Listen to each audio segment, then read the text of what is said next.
Bert! Get him! Yeah! Ron Babe was right.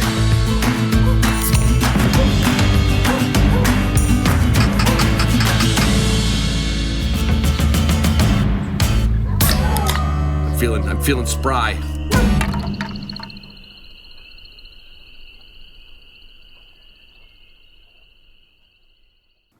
Well, I got good news and bad news. The good news, no. Let's see, the bad. No, there really is no bad news. Well, there was bad news. My wife tore some ligaments in her leg, and that was going to curtail everything after the MRI and the visit to the doctor. And I thought, oh, I am going to be nursemaiden for the rest of the year, which, as you know, as a husband, that's just what I'd have to do if I had to do it. But looks like I'm going to be able to squeak out in January. For the first time ever, I am planning on going to South Dakota in January. Now, that is going to be weather dependent. And I don't mean just cold or just wind, because we know it's going to be cold and windy. But the last couple of years, they've pretty much been snow-free. Now, if that continues, which something tells me it's not going to, because we got our second snowstorm here in Michigan, then I am going to head back to the great state of South Dakota, which is what this episode happens to be about, and experience my first ever January season. And I'm kind of excited about it.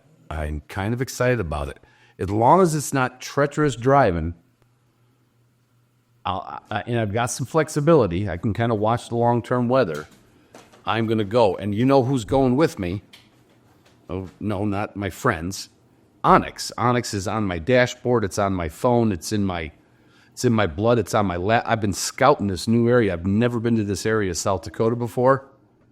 And if I'm looking at the terrain right on Onyx, I think I'm going to run into pheasants.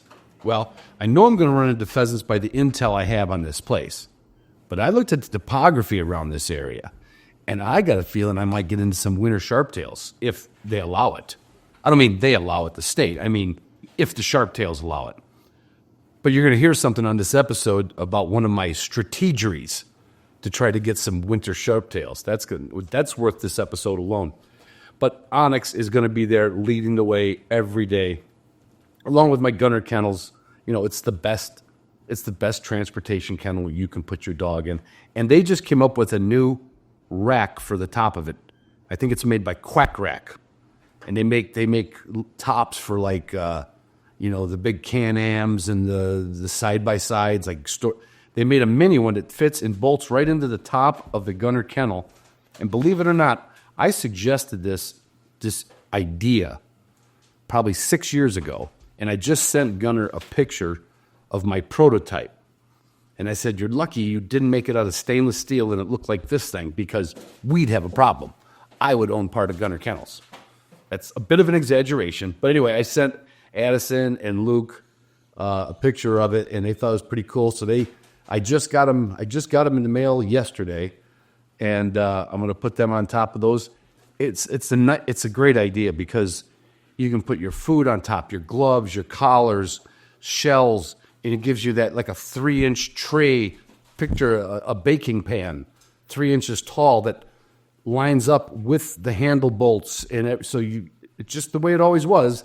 But now you got some storage on top for those loose items, or even putting your birds up on top. Depending on the time of year and where you're at. That's good. They have the best stuff. W Supply.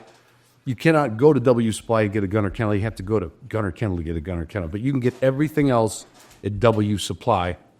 First thing I would look at is Garmin, because they sell more Garmin than any other supply company. They sell more Garmin collars than anybody on the planet. There's a reason why, because they have the best customer service. So Garmin is like, the name is Garmin is like the name Cher. Like you don't know her last name. It's just Cher, or it's just like Bono. It's just Garmin. It doesn't need two names. It doesn't need just Garmin. It's because it's Garmin. Canine Athlete, they make the best products for your dog. Supplements like Canine Pro, Hydrate and Recover, New Dog. You cannot find, and they make the best supplements. I live on the Wilderness Athlete supplements. My dogs live on the Canine Athlete supplements. And I mean, a day doesn't go by where I don't have probably 2 hydrates and 1 energy in a given day. That's my routine. I quit. Like, I haven't had a Diet Coke, I'll bet you. Oh, I should say never. Every once in a while, I see one in the gas station, I get it, and it's like, bleh. Once you quit drinking that shit, it's bleh.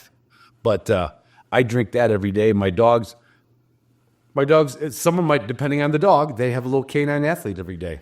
You know, Mossberg has the best, the bestest, the biggest, the hugest. What would you call it? The most skews, the most line. There's more shotguns than you can shake a stick at in the Mossberg lineup. You can find something, whether you're starting out or whether you want a target gun. They have the complete lineup of scatter guns. Well, they got every kind of gun. But you want a scatter gun, look at Mossberg. And the only shell you should bother to put in there, I mean, maybe not at the shooting range because they're expensive. I know you're going to just probably get some, regular old 7.5, cheap target loads. That's fine for clay busting. But when you go after birds, Boss shot shells, copper-plated bismuth, copper-plated steel, tungsten, buffered, you have. I just got a text from my buddy Trent today, and they were duck hunting, him and his buddies, and he gave each of them. I, as an ambassador, I wouldn't call it really ambassador, but as someone who gets a lot of shells along with them being a sponsor of the show, I pass them out to people so they fall in love with them. It's like giving kids drugs at the schoolyard. Eventually, they become a customer. That's how that stuff works. And I gave him, 20 gauge War Chiefs, the buffered? Yeah. Like, I guarantee you, I just sold 3 more cases of shotgun shells next year for Boss. But they sold themselves because they are the best. Pro Plan's always been the best. They've never not been the best. It's, I don't even know. Excuse me. I had a little brain fart there. I almost wonder why other companies try to come up. I just saw another new one come up, and they want you to give them fresh food that's you got to refrigerate, and why? I cannot believe the amount of snake oil out there in the dog world. And I'm sure it goes to the cat world, but I don't have cats. The snake oil that goes out there. There isn't a company on the planet that has the research, the scientists, the veterinarians, the kennels, the everything. I don't know why anybody feeds anything. I don't even know why any other company tries to make it. That'd be like me trying to come up with a mapping program and say I'm going to make something better than Onyx. Nah, ain't going to happen. Ooh, that's just a touch of that bronchitis coming back, and it could have been that cigar I puffed on. Walton's has the best kitchen lineup. Now, I said Mossberg had a lot of SKUs for scatterguns. Well, you get the Walton's catalog. In fact, you've got time. You don't have time to get the catalog. It's already, the 14th of December? Get the Walton's catalog. Go online. And if you're looking for those stocking stuffers, right? Whether it's maybe some cutlery or a butcher's apron or an extra grinding plate if you already got a grind, you will find all the stuff you need. Like if you're that person, it's kind of last minute and I never know what to buy. Get the Walton's. Go online, look up the Walton's catalog online, and you will solve all your Christmas shopping. Now, and if you don't need anything in the kitchen department, and everybody likes clothes, everybody likes gear to wear, because you get you can get, let's say if you got a new vacuum sealer and you didn't have anything to vacuum, well, it would just sit there on the counter. But everybody likes clothes. Marshwear makes the most, I don't know how to describe it. I don't know who I should have them back on the podcast. I don't know who designs this stuff, but I just talked to a couple other podcasters, and they're in the same boat. They're associated with Marshwear. Everybody just raves about it. I'm wearing this, I don't know, it looks like a flannel. It snaps like a cowboy shirt. I should know the name of it. I don't. And it's got, But it's stretchy, but it doesn't feel stretchy. It doesn't feel like, it feels like a flannel. I'm wearing my fishing shirt underneath there, and I'm wearing my Buxton pants. You can go online, and there you go. There's some more Christmas shopping ideas. And because these sponsors sponsor us, they give you a discount, like Marshware's HDP 15 for 15% off for everyday listeners. Walton's HDP 10 for any item not on sale. K9 Athlete is 25% off your first order with the promo code K9 Athlete. So there. Now, on the same thread of the best, that's what I love about my sponsors. Arxis USA, rubber boots. And I mean, they don't just have 3 styles of rubber boots. They've got 13, maybe 20 styles of rubber boots. And I'm going to have one of the designers of these boots on in January. You're going to get a lesson in rubber boots, in boots in general, that I did not think was possible. I spent an hour talking with this fella, and we've got another couple hours to go over. You're going to get a lesson, and you're going to know why Arxis USA is the number one rubber boot in Europe and will be the number one rubber boot in this country. And Full Wheel Camper, I need some help. Okay?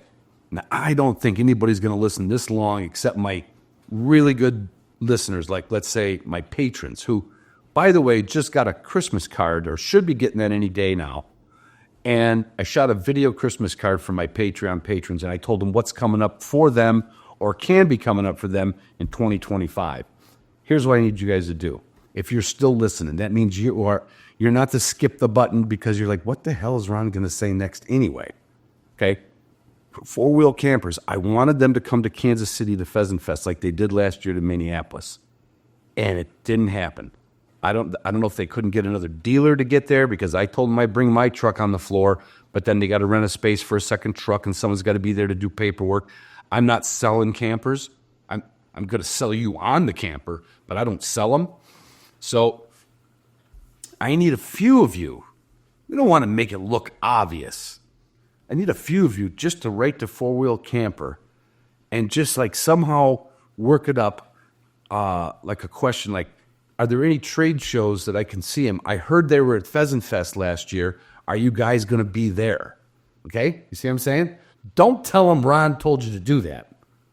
But I love that thing. I could literally, if I was a younger guy without 6 grandkids and a wife that tells me no a lot, I would live half the year in that four-wheel camper, driving around this country, doing podcasts and hunting with my dogs. It is the way to go. Speaking of my Patreon email, like I said, I just composed this, so my patrons are going to get this pretty quick within the next couple days. And it's about, you know what? No, you're all going to get it. Why would I want to explain what's on the Christmas card? Because the rest of the people that aren't patrons, they don't get to know all that stuff anyway. So there. Don't forget about the Film Fest in Kansas City during Pheasant Fest. Do not forget about that. And to any of my NAVDA friends out there, I'm going to be at the annual meeting, the NAVDA, that's right, not the NAVDA annual meeting. I'm going to be there in Bozeman at the end of January. That's going to be some fun. So if you're thinking of having some fun, I'm not going to sit in the meetings. I'm just going there to socialize and hospitalitize and see some of my friends around the West. So I think we got it. I think we did. I think I got the Film Fest in. I got Patreon. You know what Patreon is. Patreon. If you want to be part of this show, if you want to be a supporter of the show, get extra content, get extra. In fact, here's what I will tell you. I didn't have this. I found some old 8mm tapes, and this one is from South Dakota when my first short hair had a litter, and we had 4 of her puppies out there. And I started looking at it on my daughter's old Handycam, and it's scratchy and grainy, but there's some footage. That's the kind of stuff I'm going to be putting up for patrons. Old picture albums. I found videos of my daughter's hunting trip when they were 15. That was, 22 years ago, 23 years ago, when Kelsey won a trip to Kansas to go bird hunting, and it was me and her twin and their younger sister, and we took off the day after Christmas and went to Kansas. We have found the tapes. My daughter found the tapes, And we're going to be releasing a lot of stuff like that to the patrons, okay? Boy, if they are we setting a record on this one? 14 minutes? Yeah, I'm sorry. But this is a good podcast. This is with Kevin Robling, and he is the secretary. Well, not the secretary. What is he? Well, he'll tell you all about it. He's appointed by the governor of South Dakota to be in charge of everything in South Dakota that we love. How about that? You're going to love this episode. See ya. Bye. Right now. There we go. All right, everybody. This is a pretty neat podcast I'm going to do here with Kevin Robling. I think I got the name right. Robling. Robling, yes, sir. Yep. But this is the first time I've ever talked to anybody from my favorite state of hunting that's in an official capacity to do a lot of things for the state of South Dakota. So, Kevin, give everybody a little short bio of you and what you're doing for the state of South Dakota. Well, thank you, Ron. Thanks for having me today. Yeah, my name's Kevin Robling. I'm the Department Cabinet Secretary for South Dakota Game Fish and Parks. So I work directly for Governor Nome and her staff. And I've been with the agency since 2011 with South Dakota Game Fish and Parks. I started my career as a big game biologist. Had my dream job actually net gunning deer and elk, helicopters, and radio collaring animals, and it was a lot of fun. In 2018, I came to Pierre, our capital city, and worked on a few other projects, not so much hands-on with animals, but more of the political arena. And then in 2020, I became the department secretary. So been in this role for about 4 years. It's been a lot of fun, good days and bad, some challenges in between, but it's been a lot of fun. And really to do what I get to do is to serve out our mission. And our mission in Game Fish and Parks is serve and connect people and families to the outdoors. And that's really impactful. That really hits home with me. I have 4 little kids at home. My wife loves to hunt. I love to hunt. I love to hunt, fish, camp, all of the things. But yeah, my 2 6-year-olds, a 5-year-old, and a 3-month-old baby. I'm making sure that I introduce them to the outdoors young, and they're all loving it so far. So it's been fun to watch them grow up in that environment. And South Dakota is just world class when it comes to those outdoor opportunities. You know, we got a little chance to chat the other day on the phone and a little bit before I hit record, and I've always said I wouldn't live anywhere but Michigan, but I've only been here 40 years of my existence. But if it wasn't for the damn wind, I think I would go to South Dakota. You know, and it's not even the windiest place in the world, but it's enough to take a really nice day of hunting to where you're holding your neck up down inside your shoulders and you didn't bring a neck gaiter. And other than that damn wind of yours, I'm telling you what, I could live in probably 100 of them small towns that I'm in love with in South Dakota. It's such a, I don't want to say peculiar state. There's, I'm sure Kansas is a lot like that. North Dakota is a lot like that. Those towns that look like they're locked into, you damn near, if you picked up the asphalt, they still got cobblestones, Yeah, and absolutely. Some of them still have the cobblestones. Absolutely. Yeah, no, there's so many great people in those small towns. And that's really what makes South Dakota as well, is the people and the opportunities we all love. I mean, we're an outdoor state. I mean, I can't imagine what South Dakota would be like without the great outdoors, without the outdoor opportunities and the hunting, the fishing, the camping and those types of things. So you're exactly right. It is a very, I would say, special state when it comes to that. The people embrace it. We're one of the highest per capita hunting states in the country. About 25% of our populace hunts, which is a lot of other states around us. Yeah, it is a lot. And it's great to hear. Yeah, it's great to carry on that hunting tradition as well. Very blessed in that regard.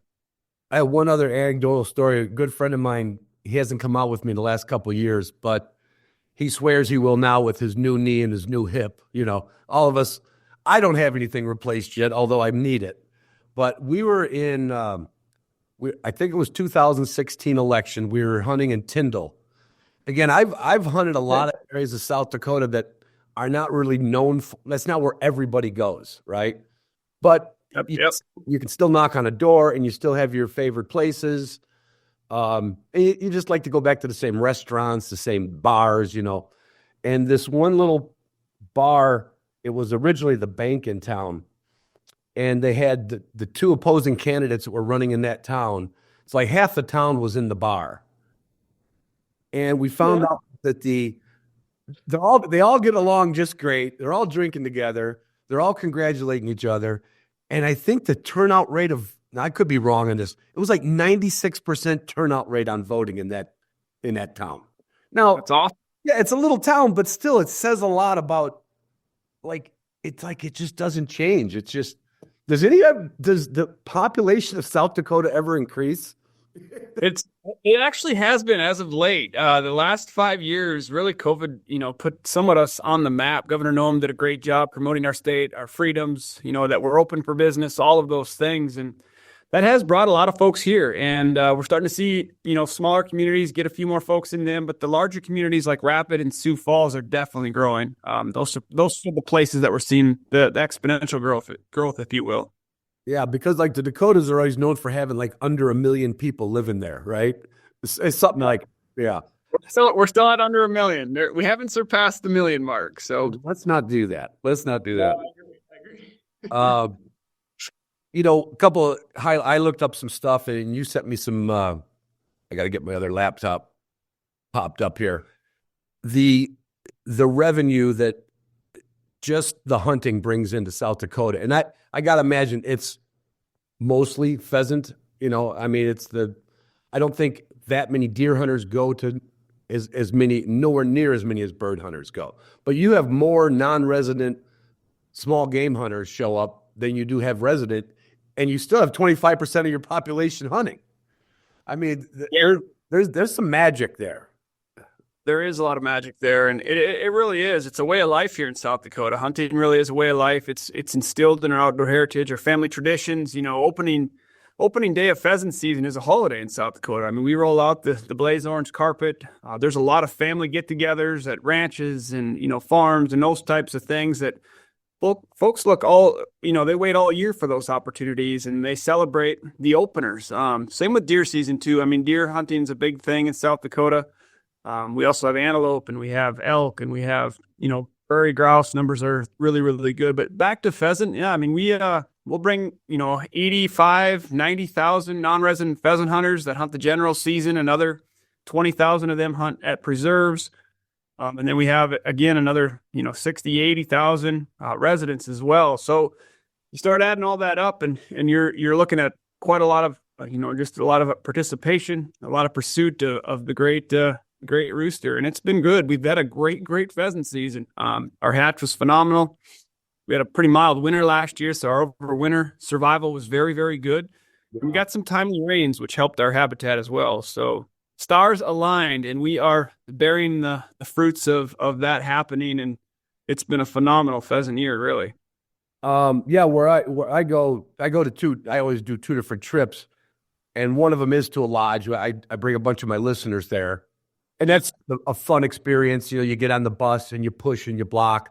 I'd rather go out with just a few guys and hit some swales and cattails and waterways and what have you. But you bet. So I get a taste of both of it. And it is and I know this sounds like an infomercial, but it is an infomercial about South Dakota. And now this is where you don't know me yet, Kevin, so you might how did we find this guy to do a podcast with? I want to go back to 1941 to 1945 when we were at war. If we left them birds alone, will we be back at 16 million birds, or do we still got habitat work? Because I looked up some data, and I got a sheet printed out here by Pheasants Forever. And from 41 to 46, there was an average of 11 million birds on the ground. That's a lot of birds. Well, and I think some of our, abundance estimates might have changed through time as well, just the way we quantify, populations and things, and some of our modeling. And, there has been a lot of change, though, when it does come down to habitat. Back in that time frame, there was less, I would say, row crop that especially merged westward and that sort of thing. And there was probably a little more habitat within that row crop, i.e. the weed control and things weren't as good back then. You'll hear about the fence lines and things. I wasn't alive during that time, so this is all anecdotal, reports that I've received. But, the landscape did look different. And the key ingredient to pheasants is habitat. I mean, it's habitat. And, if you get lucky with some good weather and you have a mild winter, if they get through the winter, you're going to have recipe for a really good, successful hatch. And then you need bugs. Those broods, they rely solely on bugs their first 3 months of life. The young chicks do, and you need a little moisture to keep those bugs alive too, grasshoppers in particular, and some other leafhopper type insects as well. So yeah, those are all you guys are kind of like a big Vegas. You're kind of always rolling the dice, right? But every once in a while, boom, you double down. You double down. You're exactly right. And really the only variable of rolling that dice is habitat that we can somewhat impact and somewhat influence, right? I mean, I can't control Mother Nature. I can't control how much the weather's going to impact our overwinter survival. But habitat, through programs such as the Second Century Working Lands Program, through CRP, through CREP, that's where we can really move the needle and provide then, if the stars do align with the weather, the habitat components there in place and ready to produce, massive amounts of birds. And we kind of seen that this last year. And then on top of that, not just the habitat, but the access. Hunters need a place to hunt. We're very proud to offer that opportunity to the general public land hunter. 1.6 million acres of private land enrolled in public access. That's pretty incredible. If you come here, you'll get a hunting atlas. It's even on Onyx. You can just go on there, and there's a whole bunch of checkerboarded places that you can go hunt, and it's free and it's to the public. It's really cool. Yeah, there's no lack of places to roam. That's right. That's for sure. Was this a shift? Like, when was this recent shift? I know Onyx got involved with the PATH program, because that PATH program, that was something as a non-resident hunter years ago, we would look at a field like the CRP field, and we're like, oh yeah, but it's private, and we didn't always get permission. We did get permission sometimes, Yeah. And who was it? The state and who came up with like doubling down on? Okay, you're getting money for CRP from the farm bill, right? Yep. And now we're just going to wet your beak a little bit. We're gonna give you a few more dollars to open it up. Was that a hard sell, or was that easier than expected? Well, it depends on the location and the landowner and the producer as well. But it started with the Jim River crep, James River. Mm-hmm. That was one of our biggest initiatives we launched back in 2013, and it did pretty well. It took a couple of years to get off the ground. That was, CRP, like you're saying, that was then open to public access. So we're talking prime habitat along with that access. So really, the equation there was perfect for pheasant and pheasant hunting. And that we grew that with the big Sioux River crep. We also grew that with our walking area program. You'll be familiar with that. You'll see the white signs all over South Dakota. And really what it comes down to is we just prioritized it. I became secretary in 2020, and one of the only objectives and main things in our strategic plan priority list is habitat and access. I mean, it is the number one thing we talk about in the wildlife division, because the foundation of wildlife management is habitat.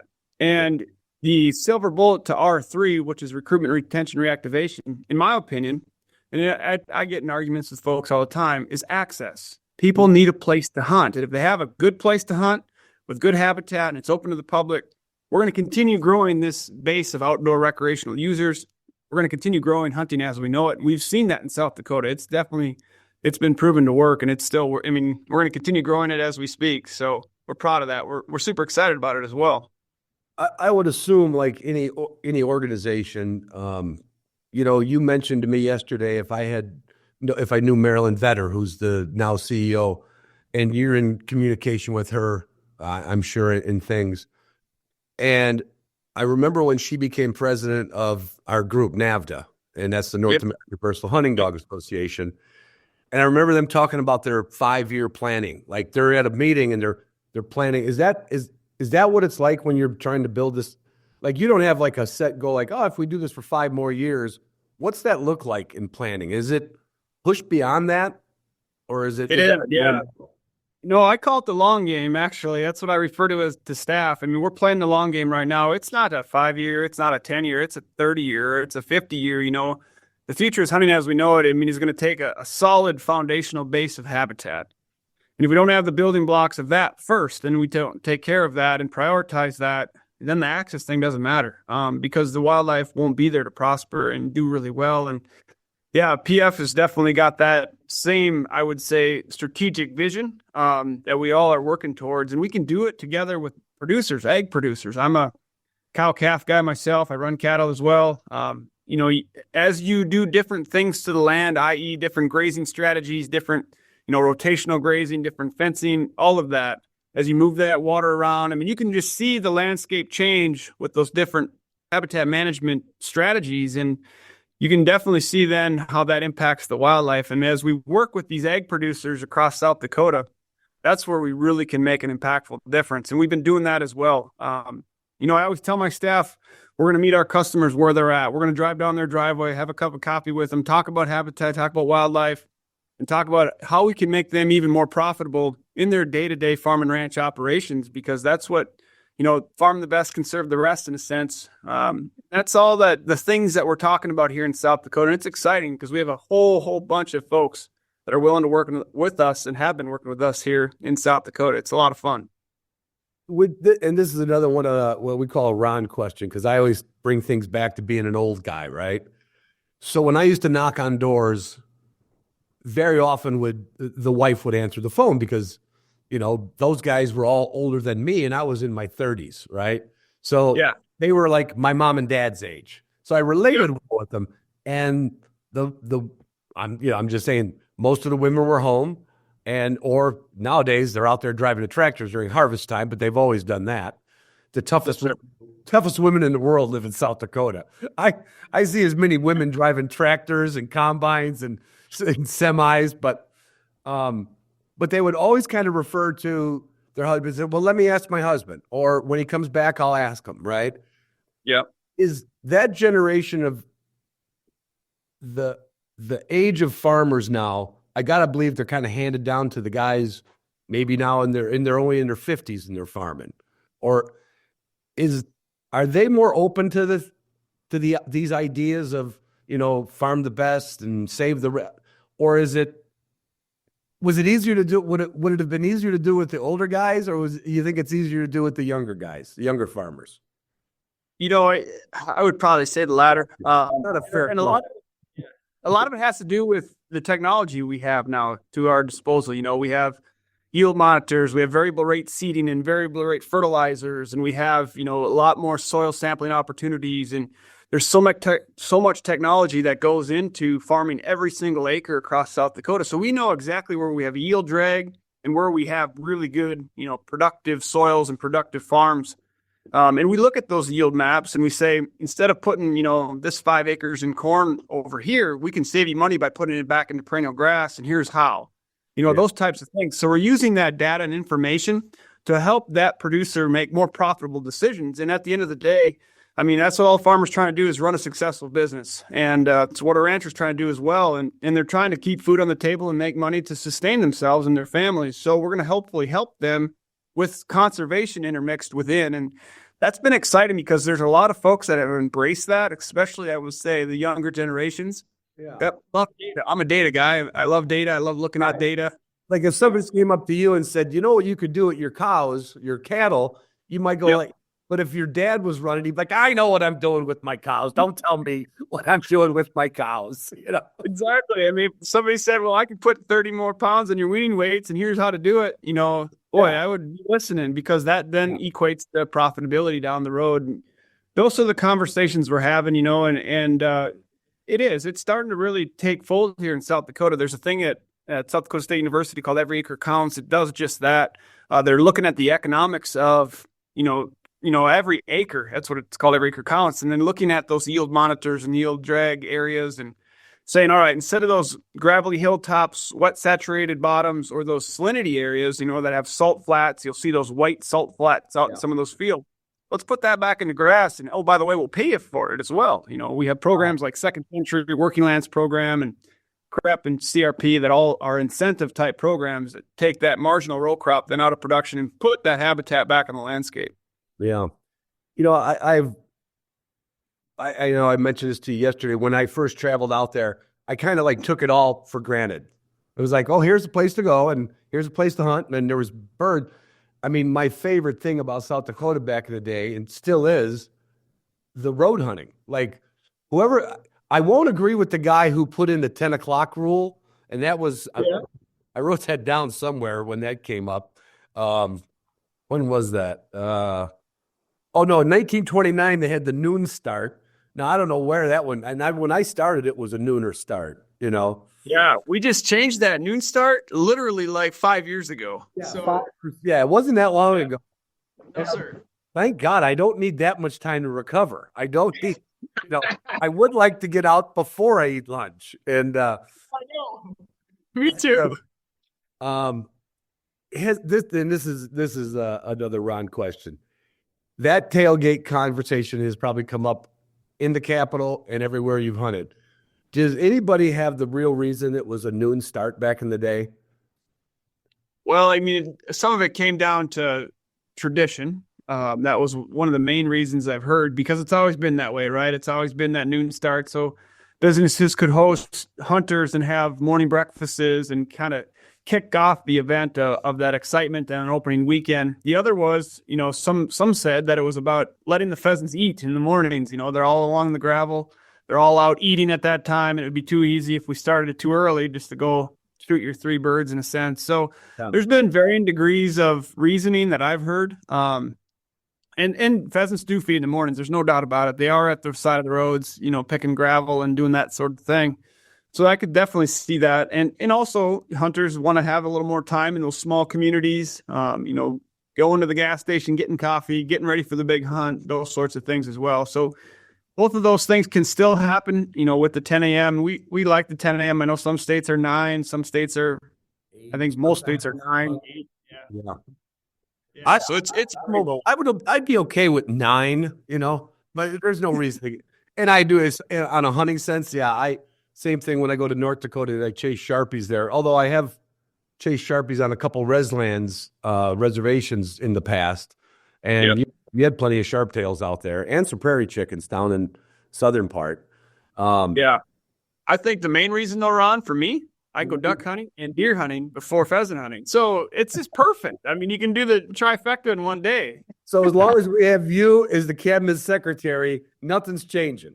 Nothing's changing. No, we probably won't mess with that 10 a.m. start date. No, sir. That's going to probably stay there for a while. All right, here's another political one. Your duck draw for your non-residents. Like almost every state in the union, you can buy an over-the-counter waterfowl license. And I think every state in the union you can, actually. I didn't want to say every, but almost every, so probably everyone. And I know this was done way before you got into the Capitol. What's the philosophy? Is there a philosophy behind it, or is it just something that they did and they never? It's almost like an old blue law from Pennsylvania where you can't hunt on Sundays, and we're all going, "What do you mean we can't hunt on Sundays? I went to church Wednesday. It doesn't matter."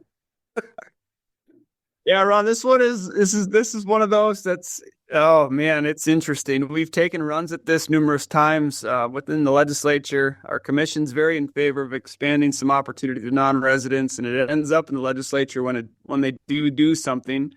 I think a lot of it comes down to, just limiting the non-resident from competing with the resident on those public land areas and other areas in regards to waterfowl in general. I mean, the thing that's really hard for me to not be able to expand opportunity for non-residents is the fact that we had 24,000 resident duck hunters in 1996. Today, we're down to about 11,000. Duck hunting is the fastest declining participation rate in the country when it comes to hunting in general. We had over 2 million just in the 1970s. We're down to less than 1 million today as far as national numbers. Yeah. So in that regard, I mean, my biggest concern is if we continue not allowing non-residents to, the opportunity to hunt here in South Dakota, there's going to be nobody to say no to really soon. I'm a big advocate of expanding opportunities where we can, when we can, in a reasonable manner. Right. And it sometimes gets wrapped into politics and things such as that. This is the only season that is really, I would say, regulated very in detail within the legislative body. Everything else is given, the authority to the commission, the Game Fish and Parks Commission. So deer, pheasant, all those other species, antelope, elk, are all regulated by the GFP Commission. But in 1940s, there was a lot of talk about this even then in the 80s and the 90s and the 2000s. I mean, it hasn't gone away. that authority has stayed within the legislative process. So instead of 100, you're dealing with 105 folks instead of 8. So it is a very, I would say, a political hot potato at times. We're always looking for ways to expand resident and non-resident opportunity where we can, when we can, again, in a reasonable manner. And that's the other part of this access goal that we have as a department. We want to continue providing more public access on private land, so we can have less hunter interaction when there's folks are out there hunting that public land, because that's really does drive people away as well. If it's too crowded, people aren't going to want to continue hunting either. So those are all things we keep in mind. I'm a public land weekend warrior guy myself. I really am. I do it mostly all on public land. I shot a deer on public land. Do all my pheasant hunting mostly on public land. So I get it. Farmer neighbors. I want to get a private land. I hunt private land T-shirt. That's what I want. There you go, man. I do hunt some private land, but for the most part, spend a lot of time on public. Well, and for people who maybe don't know that much about it, and I am no expert on it. For years, I'd be like, I gotta apply for the duck, because it's actually, I should be on the positive side of it. It's not like waiting to draw a sheep tag in Montana.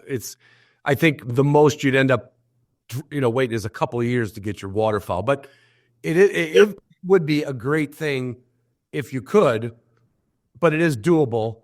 But it's not always doable in a party or in a group, or if you have 5 guys going, maybe only 2 of them draw. I know there's some way around that, but it just so people know, it's worth putting in for, because there's times when, like, I've seen more ducks and pheasants some years, and I certainly would have loved to have had a combo license. But funny thing, this year I told myself it's going to happen. I've got to put in for it. I may not get it, but I'm putting in for it, because this place I go is near a big body of water. And every year I'm like, why don't I do it? And I looked at your regs, and I'm a procrastinator, and a self-admitted procrastinator. It said it closed on the 8th. I think it was July 8th. So it said July 8th, yes, sir. July 8th, right? So 8 o'clock. I like talking to people on the phone. That's why I have a podcast.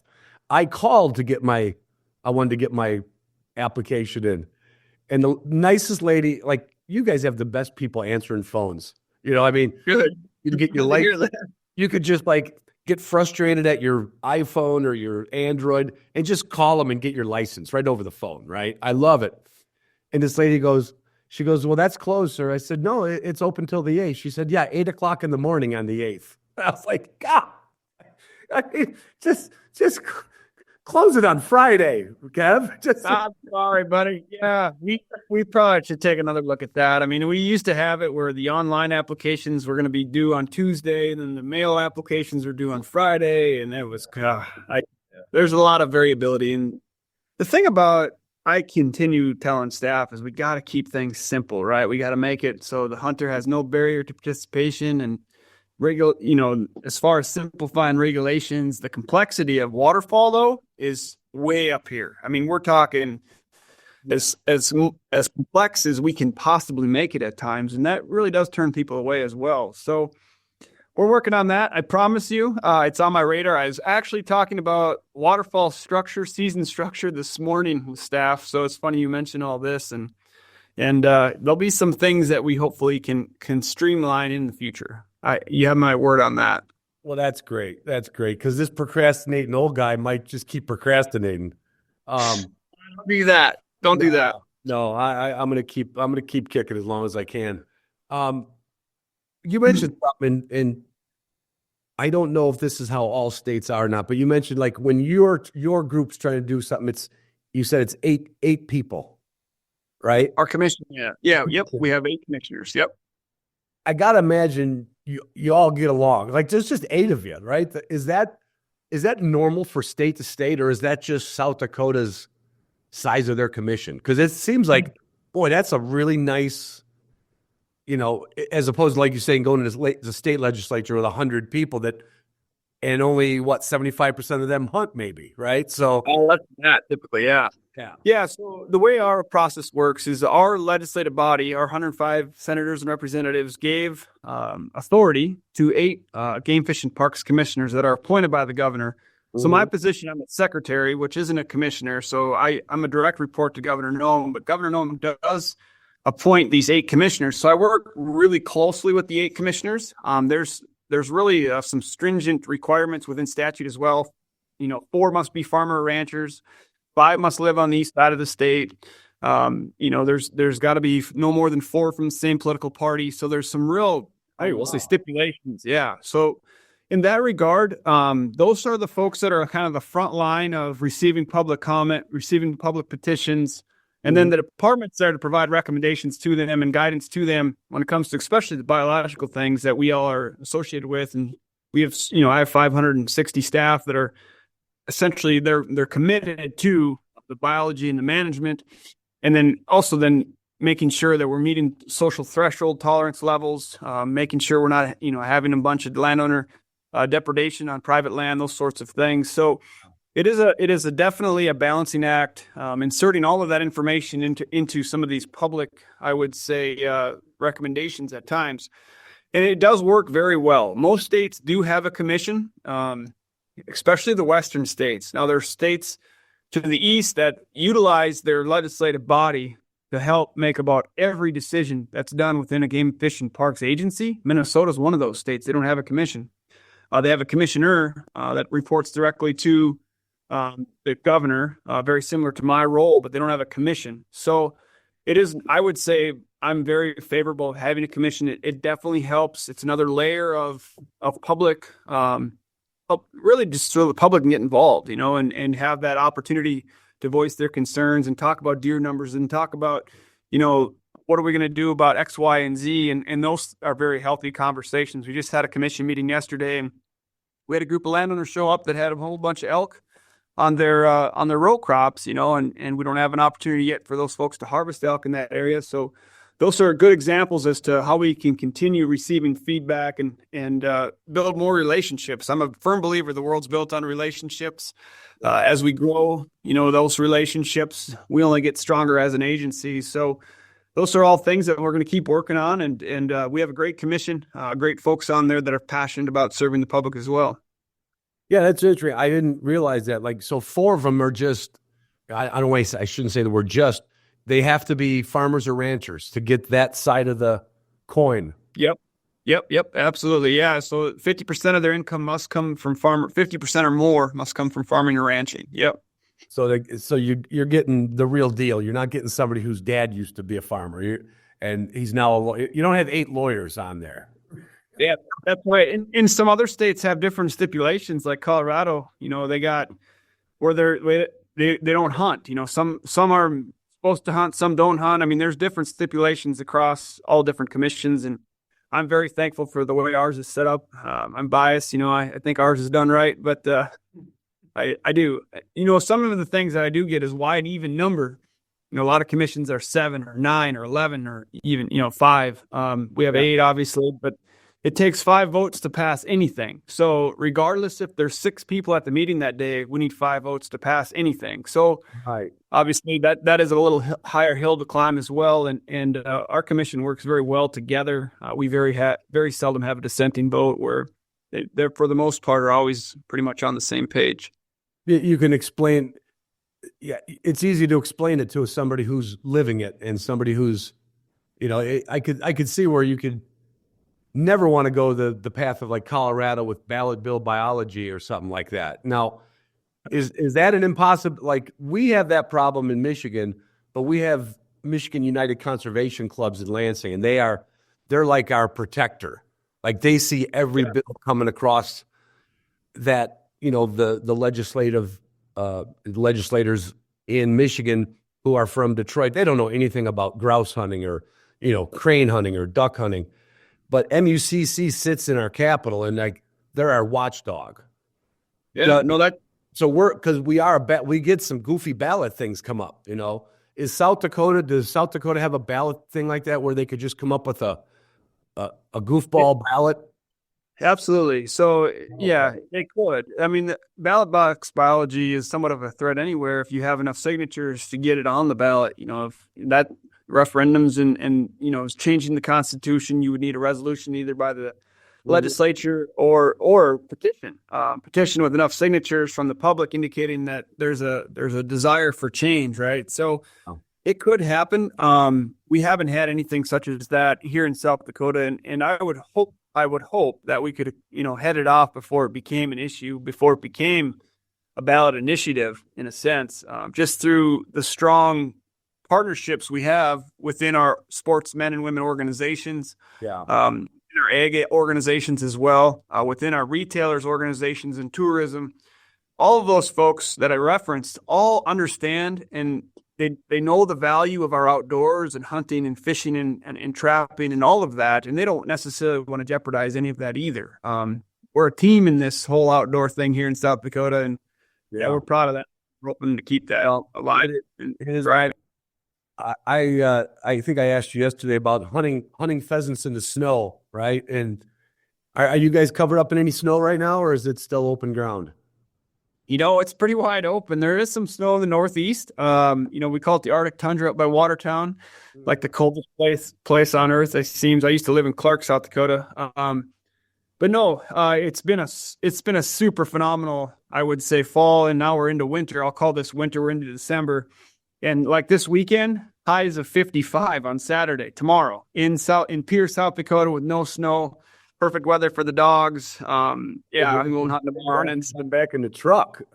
Yeah, you should, because you know what? The other beauty of this is the cattail sloughs are frozen enough that you can get on them and you can walk them. And that's where these birds are obviously at in the evening hours in particular. They're out there in those cattail sloughs. And it's been somewhat cold. I mean, there's some ice fishing going on, but there's still a lot of folks chasing roosters. And it's been super good. I mean, the deer season's going to wrap up here for rifle on Saturday. That'll be our East River deer season closure. There is still muzzleloader and some youth seasons open until the 1st of January, but for the most part, the ducks have migrated through. We do have quite a few ducks on the river yet, Canada geese and large rafts of mallards and puddle ducks on the Missouri River in particular. Yeah, and they'll stay here almost all winter long. Those birds won't leave as long as there's not a whole bunch of snow. Right. There'll always be open water for them here, but so this is kind of like. I always say it. This is when the residents really start pheasant hunting because it's really good. And you literally don't even have to walk that much. Like I know when I hunt with my friends, they know all the farmers, and we just drive across the cut bean fields. They're hard. The ground's hard, We literally drive up to a cattail slough and surround it. It's, you want to talk about mayhem and fun. I mean, it's great. Yeah, no, because all the corn is out, and some of the cover is, if you do get a little snow, that's even better because then some of that shorter cover is blown shut, so they're in the best cover. Yeah, and they concentrate those birds really well. I mean, those birds will fly in a couple miles in radius to get to a wintering grounds. I mean, they'll move quite a long ways. Right. They'll congregate really, really good. So, yeah, man, I encourage anybody listening to come to South Dakota. This is the prime time to be killing roosters. So come out and enjoy it. Talking about roosters, how many years ago did you open up January? That was only 3 or 4 years ago. I don't remember. Yeah, that was not too long ago. So our season used to close the first Saturday in January, or the first Sunday in January. I apologize.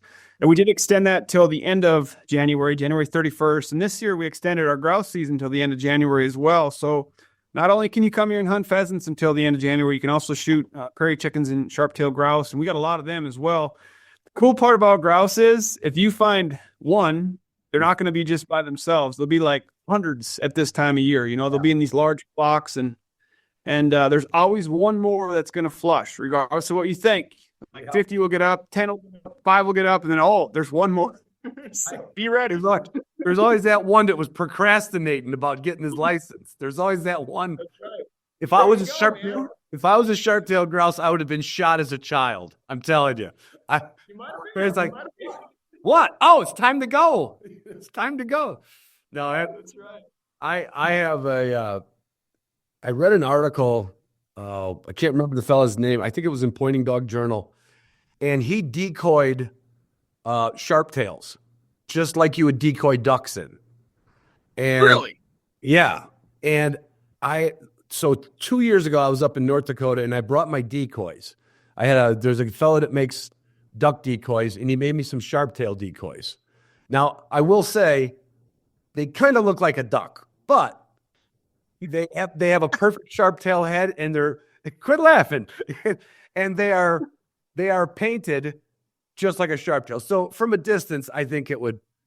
The fellow who did this before, he made his own decoys, and like you were talking about sharp tails, they really bunch up and they move around a lot. They've been here since the Pleistocene, right? They know South Dakota like nobody. And because I have a late season hunt planned, and if my wife's knee doesn't get operated on, which I'm still cursing her for that, if I can get out there, I've got a trip planned mid-January to South Dakota, and I'm bringing those decoys. Because if I can get out, Boy, give it a try. And I even have some extension poles with my old welding. I'm serious. I got these light-duty welding tripods that have an inch-hole base, and then you can raise up your work to whatever you're welding. And I got some aluminum poles that fit in there. So the idea is we're going to have like one on a hay bale or a fence, and then a couple up high. I'll give you. I might start a whole new problem for South Dakota. You find Pat like a mojo grouse? You might have flipper wings. I'll start painting one of my mojo ducks. Yeah, I didn't even think of. Except Pat does not look like a sharp tail wingbeat, unfortunately. It does it. Yeah, Sharpies hardly flap their wings. They pretty much just hold it straight up. Wonder. I picked up some wood pigeon decoys that were from England. A wood pigeon is like 3 times bigger than our pigeon. If I painted them up, they just got the wings that just kind of. I think this conversation's like this is a writer's workshop for me. I like it. See light bulbs just flashing left and right on top of you there, by golly. So, no, I didn't know about sharp tails. I thought that was still closed. So that was. Again, with the commission, you guys have to work with biologists.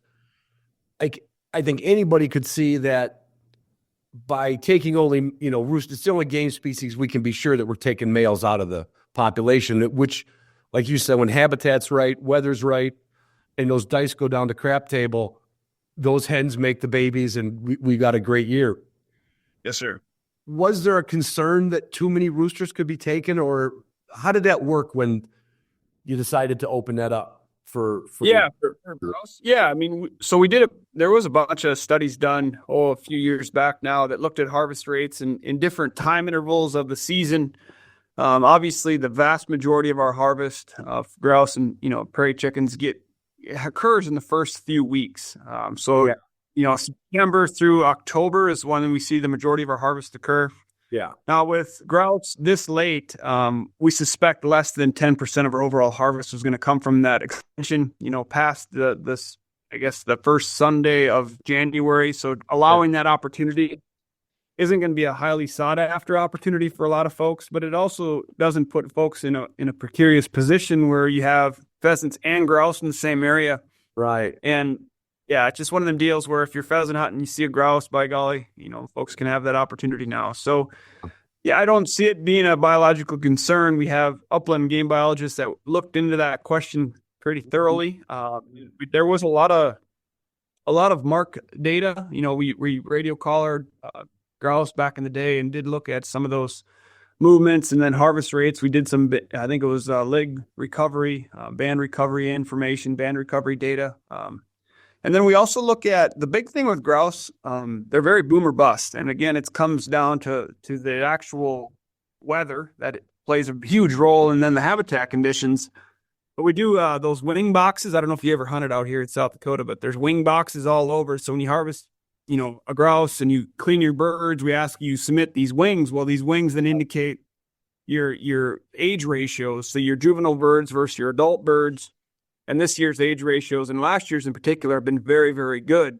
The life expectancy of a pheasant is only about a year and a half, 2 years. So if we don't harvest them as hunters, they're probably not going to live much longer anyway. A lot of the harvest grouse and pheasants, would be considered compensatory, not additive in a sense. Right. So there's a whole bunch of biology that goes into that, but we're very confident we're not negatively impacting, the breeding population down the road with that 3-week extension. Yeah. Yeah. And like you said, too, how many people are going to really chase it, too? I mean, probably more going to chase the pheasants, but again, now you're only shooting the roosters. Not that many. It's almost a fool's errand to chase sharptails sometimes this time of year. It's They're wild. except if my decoys work. I'm interested to hear about this because I was out coyote hunting the other day, and it was getting late in the night, and I was doing a night sit, and I slammed the truck door, and I don't know, there was grouse that got up probably 500 yards away. And I was like, wow, they're a little spooky at the moment. So it's night. Yeah. How anyway, you've got 2 yellow labs, and we had a little conversation beforehand. That's the only dog for you, right? Yeah, man, I'm partial. I know there's a lot of pointers on this podcast. You're like, oh gosh, I like this guy until he said he had labs. I'm sorry, I love labs though. I told you my friends that live in South Dakota own labs and springers because they know that's what gets the job done. And we do a lot of duck hunting. So they really want, sure, a short hair can go after ducks, but only at certain temperatures and certain water. So. There's a reason why it's the most popular dog, but it's also the most overweight dog in South Dakota too. I'll give you gotta give me that one. Yeah, there are plenty of overweight labs. Mine aren't. That's for sure. As long as you keep them spry and lean, I guess, keep them running. But I would say, yeah. I mean, their labs are a pretty popular breed here as far as like the pheasant guides and things, and the waterfall guides, and most folks that I know do run labs. But boy, there are some great pointers out there, and I love draw thyres. Actually, I could own a draw thyre. Maybe that. Ooh. He doesn't like that either. Oh, no, I'm very familiar. I judged for 25 years. Well, I'd still judge for versatile hunting dogs. And so I saw a lot of them, and I owned wire hairs for many, many years. And and if I could only have one dog and I lived by myself and I was kind of like a meat hunter, which probably all I am, I probably would have a wire hair or a draw tire. But but they can be a little much, No, that's true. That's true. What is your favorite breed, Ron? What's your go-to?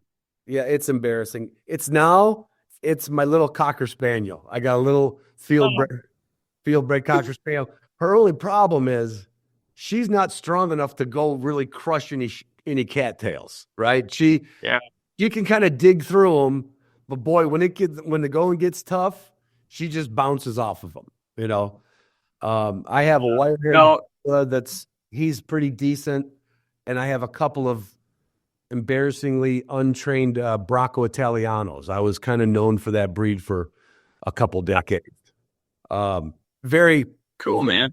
Very lab-like in their home demeanor. The kids can pull on their ears, sleep on them. The other problem is they're not a performance. They're just, you're never going to see them in competition. You got to like them for the personality. But I'm not dog. Like if I lost all my dogs to some tragedy, first person who gave me one, it would be whatever it is. Whoop. Little pause there. Gotcha. Yeah, I lost it. There I am. I don't know what happened. Yeah, so I would hunt with and own any dog. I've liked short-haired dogs only because of grooming, and I don't like to groom, but I have to groom that little English cocker because her ears fill up and her tail fills up, and I got to either trim her down or clean. Oh, yeah. Where there's a lab, I mean, you put the lab on the tailgate and look at it and go, you're all right. There's no cockleburrs in it. Yep. If they got good eyes, you don't hardly have to worry about their eyes. And how long? Yeah, now you've got two young ones. What was your dog history before that? Did you have a dog history prior to your own labs? Oh yeah, yeah, all yellow, all yellow labs.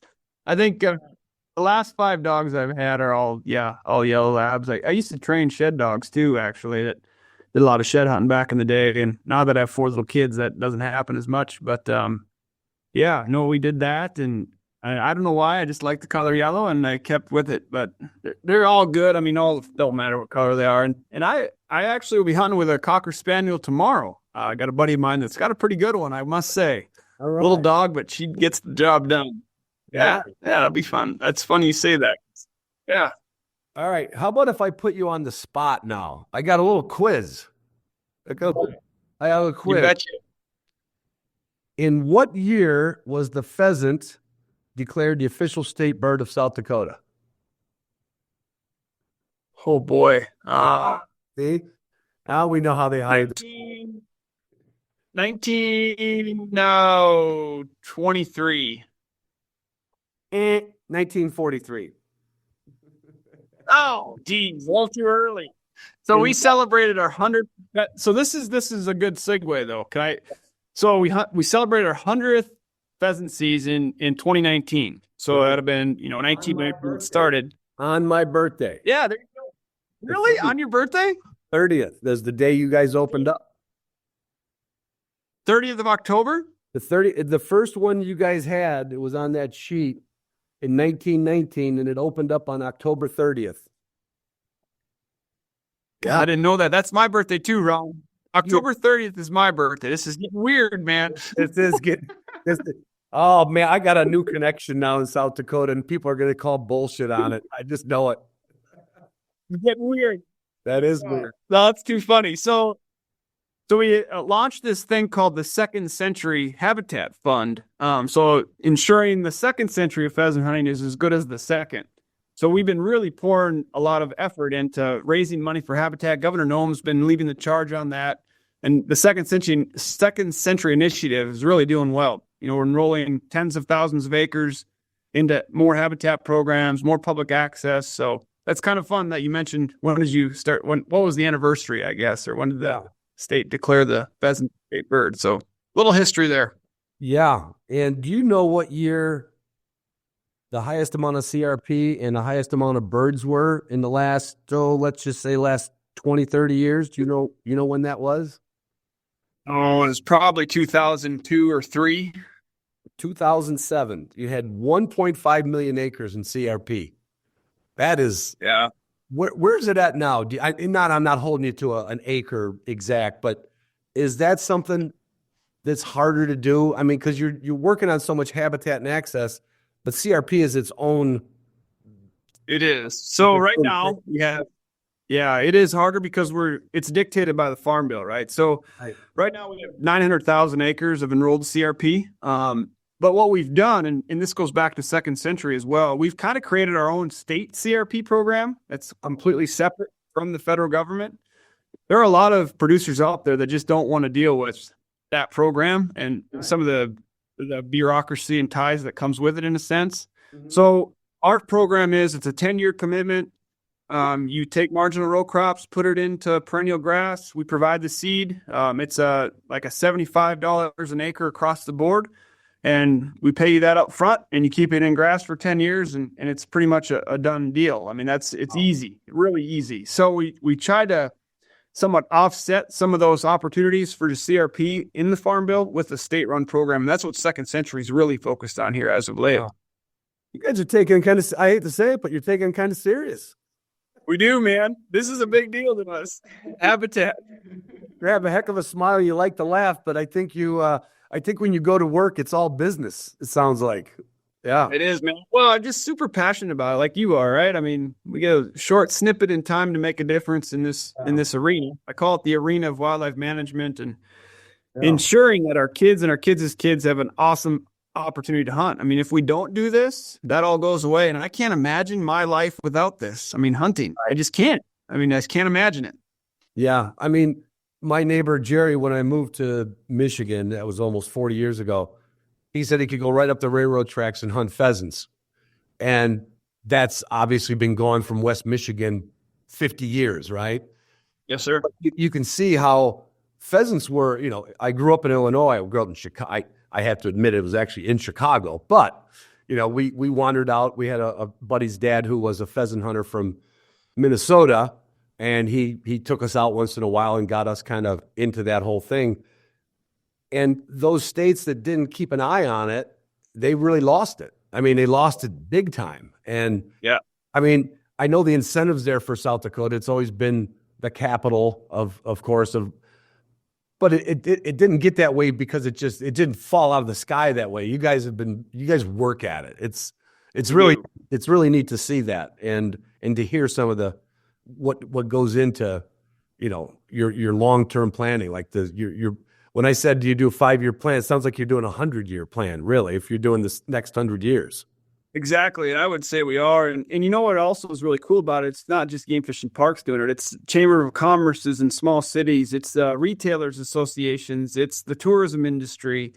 When they're handing out, pheasant sandwiches at the Aberdeen airport, those types of things. I mean, the department doesn't do that. The communities around South Dakota does that because they roll out that, again, blazed orange carpet and really embrace this outdoor heritage. And we're doing everything we can to keep that alive, and it's growing. I mean, our pheasant sales, our license sales have been really, really strong the last 5 years. Every year they're increasing. I mean, a lot of places in this country, hunting participation is decreasing. Not in South Dakota. We're growing it. Oh, we're losing deer hunters like, maple leaves in the fall. I know I'm not a deer hunter per se. I've shot a couple deer, but no one identifies me as a deer hunter. But our hunter numbers in Michigan have dropped precipitously. So, yeah. I mean, yeah. I may have to, instead of a lot of my friends and neighbors, when they get older, retired, they move to Florida. I might be a second citizen. Maybe that'll be my retirement home will be South Dakota. There you go, man. No, that sounds good. You guys just keep it in good shape for me, and I'll come out and buy a little place somewhere.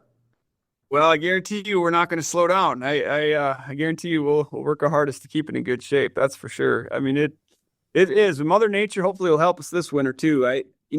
Every day that we don't have 3 feet of snow on the ground is going to contribute to overwinter survival. Yeah. So we're hopeful that we can at least get to the first of the year without having just a really, start of a bad winter. And so far so good. And, the 20-day forecast looks pretty solid as well. So good. Yeah. Good. Yeah, no, it's going to be good. I also want to tell hunters on this podcast that if you think about coming to South Dakota, the best time to buy a license is December 15th, because you can use those 5 days between December 15th and January 31st this year. And the next 5 days on that same license you can use on 2025 pheasant season. So it's really a good deal. I mean, you get essentially 2 hunts in 2 different season years. And we've been doing that for a long time. And it's something that a lot of folks really look forward to because, they can have that license for next year as well. Well, I already blew my 10-day license, but now that you say that, I am gonna implement that, because if I get to go in January, I'll do a 5-dayer and then I'll save that. Only hard part, do you have some leeway to move that? Like if I made my next one, my second 5-day in October, do you have any amount of time to move that? Obviously not the day of, but can you address days? Yeah. So what I would always recommend to folks is set that second interval to the absolute last day of the season next year. Oh, so, okay. Because then you always have room to work with, so you never forget about it. And it's all of a sudden, oh boy, I didn't change my dates and now it's gone. Right. It's, I can change my dates up to the dates that I want. So yeah, we're very flexible on that. As long as the date hasn't already passed, we'll definitely accommodate, whatever that second interval date is going to be for you. Good. That's a good tip. So pick it out for the last week of next season, and you've got your first 5. If you're only unlucky enough to go for 5 days next year, you already got your license paid for. That's right. That's exactly right. And there's no limit to how many licenses you can buy. You can buy 10 of those 10-day licenses as a non-resident if you like. Right. She's like, well, that means if I'm buying that many, it means I'm living there, because at a minimum, it's a 13-hour drive for me. So it takes a little long just for me to. Do you get with your job? And I know you've got a young family, so I'm going to guess the answer is no.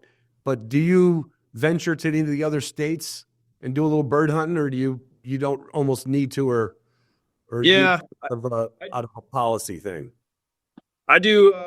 I would say 99% of my bird hunting here in South Dakota, because I live just in the heart of it. Pierre's dead center in the state.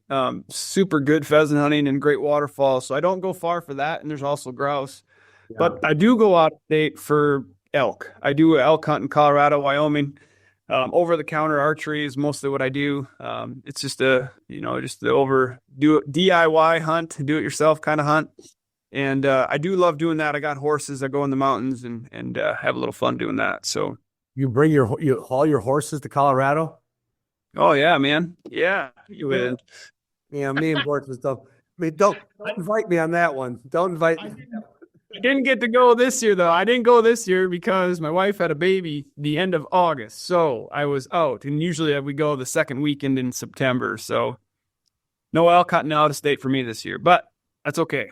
Have okay. you been successful? Because I always hear that's kind of a low success rate. Yeah, it is. I mean, it's tough. Don't get me wrong. And there's not a ton of elk unless you know where the elk are and you find them and you stay on them.